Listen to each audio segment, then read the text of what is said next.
Look like a hippo, but that girl got booty. That girl got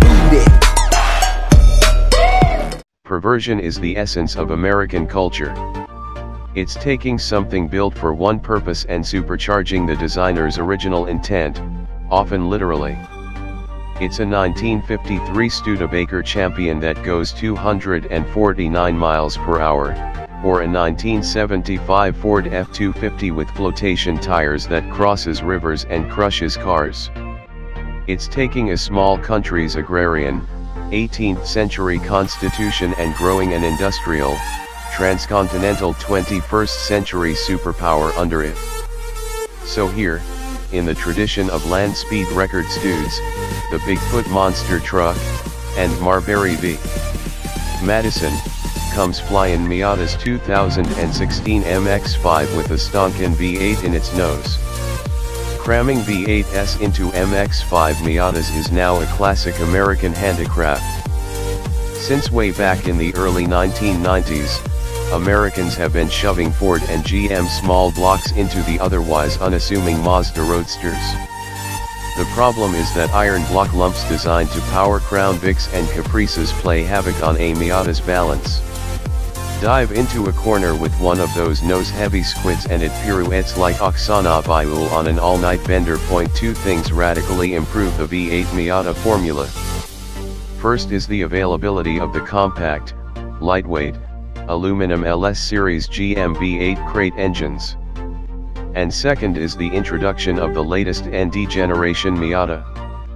Flyin Miata bolts the LS376/525 version of the 6.2-liter naturally aspirated V8 into this ND and nicknames its creation, appropriately enough, the Habu, after a species of Japanese pit viper. Rated at 525 horsepower at 6,200 RPM, it's basically the LS3 from the 5th generation Camaro SS, normally a 430 HP affair, but with the cams half developed for use in American Speed Association, ASA, stock car racing. With longer duration and greater lift, the ASA cam makes more power and gives the engine a nasty, loping, pro-stock growl at idle. It also has a wicked, charismatic, cup car snarl under load. Mazda designed the ND Miata to be lighter, but it also has a roomier engine bay that accommodates the V8 with relative ease. It's also the best handling Miata ever, and its wheel wells will accept larger footwear. In other words, the ND is as close to being an ideal V8 transplant recipient as any car since the 1962 AC Ace. Still, the ND needs fortification to survive the V8's onslaught.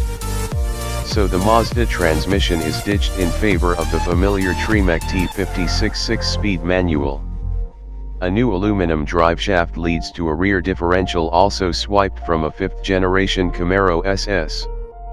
Up front, a hydraulic steering rack from a Camaro replaces the electrically assisted Mazda rack. Somehow, Flyin Miata snakes a true dual exhaust with twin transverse mufflers in there as well. So, basically, it's a Miata that swallowed a Camaro. At 2,696 pounds, this V8 Miata weighs 380 pounds more than the last stock 2016 Miata we tested. The stock MX-5 puts 51.9% of its weight on the front wheels, where the Habu has 53.0%. Start the V8, and the sound is so Herculean that it nearly ripples the Miata's sheet metal as the car rocks side to side in sync with the cam lobes. It's fitted with an LS7 clutch and flywheel, but the pedal action isn't heavy and the engagement is smooth. Dipping into the throttle is as satisfying as jumping on a stomp rocket. Even with a gentle leave at 1,100 to 1,200 RPM, the engine utterly overwhelms the Miata. The entire car constricts around you, a massive crush of torque squeezing the air out of your lungs and cracking the lower vertebrae of your back. The 245/40 R17 Bridgestone Potenza RE71R tires bark under the onslaught, and the Roadster thunders to 60 miles per hour in 3.5 seconds. Hold on a bit longer, and the quarter mile is consumed in 11.7 seconds at 123 miles per hour.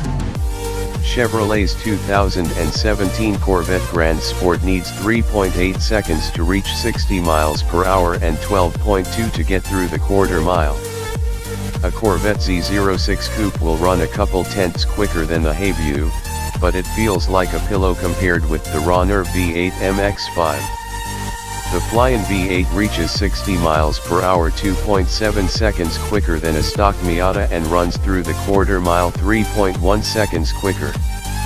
In the 18.2 seconds it takes the stock Miata to reach 100 miles per hour, the LS-powered car is already approaching 150 miles per hour. This is lurid, indecent, and practically pornographic acceleration. Like a proper aftermarket speed pusher, Flyin Miata throws its catalog of go fast/stop fast products on this car. And with all the FM suspension bits, reinforced half shafts, and oversized brakes, the V8 car is tractable, stable, and manageable. The understeer is subdued, and the on-demand oversteer is well modulated. It can be driven just like a regular car, even if the stock stability control is disabled.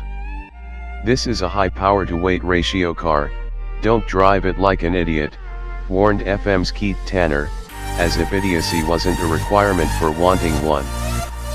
Flyin Miata LS V8 conversions start at $49,995 plus a Miata.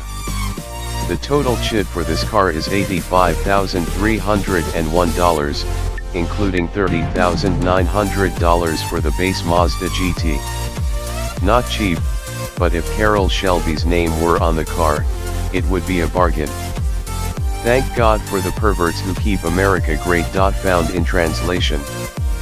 Here's the problem, the Miata's many computers speak Mazda and the LS376 V-8's engine control computer only understands GM. The reverse lights go through 3 separate modules before they can be turned on.